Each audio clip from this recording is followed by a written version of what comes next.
Monsieur, Bonjour. bonjour. Bonjour tout le monde. Hello. Bonjour. Bonjour. Voilà. Bonjour.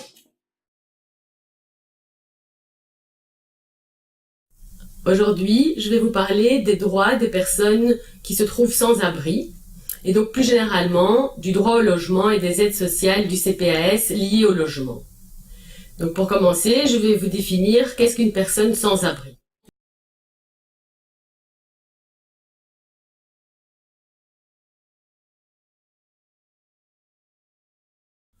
Dans la loi, il existe 3 conditions cumulatives.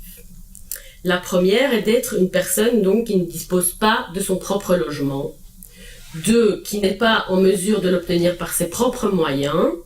Et donc 3, qui n'a dès lors pas de lieu de résidence ou une résidence temporaire dans une maison d'accueil en attendant qu'un logement personnel soit mis à sa disposition. Il s'agit des personnes qui dorment dans la rue ou dans des édifices publics, des personnes qui dorment dans des centres d'accueil ou dans une institution, également des personnes hébergées provisoirement chez des amis ou un ami dans le but de leur porter secours, des personnes également dans des logements précaires, insalubres, inadéquats, surpeuplés, des caravanes, ça peut être également des personnes sans bail ou en sous-location illégale ou en squat.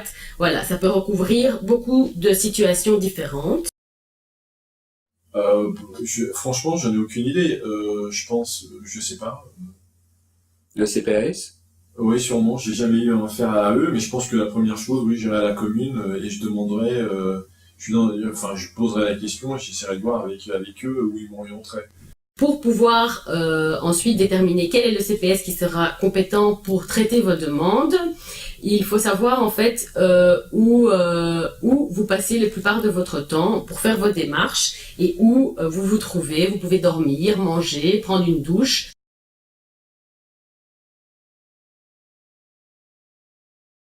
Si jamais il y a un conflit entre les CPAS, il existe également une procédure au niveau du SPP Intégration Sociale pour trancher ce litige entre 2 ou plusieurs CPAS. Une fois qu'on s'est présenté au CPS, il faut savoir toutes les aides qui existent. Bien qu'il n'y a pas de catalogue limité, puisqu'on est censé s'adapter à la personne qui a besoin d'aide. D'ailleurs, dès qu'une personne se présente, le président du centre doit lui accorder une aide en urgence si c'est nécessaire, telle que de la nourriture, des vêtements, une somme financière. Voilà, il y a toutes des mesures qui peuvent être imaginées.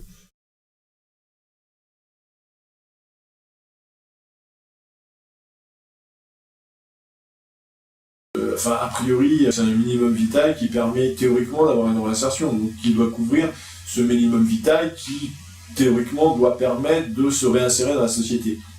À part ça, je sais pas combien, quoi, où, comment. L'aide la plus commune est le revenu d'intégration. Et donc, pour les personnes sans abri, c'est le taux isolé qui doit être octroyé. Alors, il est possible également que le CPS vous demande de signer un projet individuel d'intégration sociale. C'est une espèce de contrat, donc, que la personne est tenue de signer en concertation avec son assistant social, et qui prévoit des mesures de réinsertion, de recherche de logement, vu que sans logement, il est difficile de toute façon de pouvoir établir un autre projet.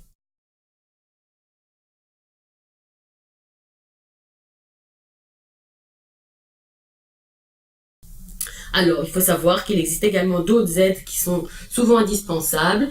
Donc, il y a l'adresse de référence. C'est une adresse pour une aide administrative pour pouvoir maintenir un statut en Belgique et tous les droits qui y sont liés. Et également de recevoir votre courrier à l'adresse du CPAS. Et est-ce que vous avez déjà entendu parler de la prime à l'installation? Non.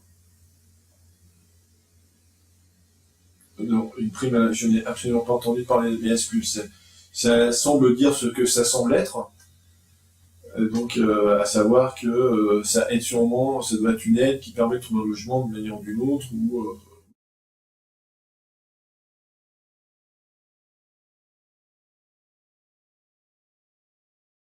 Alors, il faut savoir aussi que la prime d'installation est une aide qui est fort utile au moment où vous retrouvez un logement. Il s'agit d'une somme d'argent pour vous permettre de vous réinstaller, d'acheter des meubles. Elle n'est octroyée qu'une fois par vie. J'espère que ces informations vous seront utiles. Si jamais vous avez besoin de conseils ou d'informations supplémentaires, n'hésitez pas à nous recontacter. Merci.